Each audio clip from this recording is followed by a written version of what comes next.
கண் கண்ட தெய்வமே கலியுக வரதனே ஆறுமுகமான குரு அறிந்திட்டேன் உன் மகிமை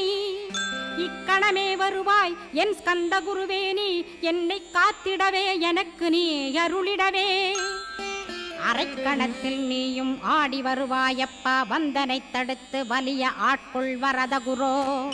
அன்பு தெய்வமே ஆறுமுகமானவனே சுப்பிரமணியனே சோகம் அகற்றிடுவாய் ஞானஸ்கந்தரே ஞானம் அருள்வாய் நீ ஞான தண்டபாணியே என்னை ஞான பண்டிதனாக்கிடுவாய் அகந்தையலாம் அழித்து அன்பினை ஊட்டிடுவாய் அன்புமயமாக்கி ஆள்கொள்ளுவையப்பா அன்பை என் உள்ளத்தில் அசைவின்று நிறுத்திவிடு அன்பையே கண்ணாக ஆக்கி காத்திடுவாய் உள்ளும் புறமும் உன்னருளாம் அன்பையே உறுதியாக நானும் பற்றிட உவந்திடுவாய் எல்லை இல்லாத அன்பே இறைவழி என்றாய் நீ அங்கிங்கனாத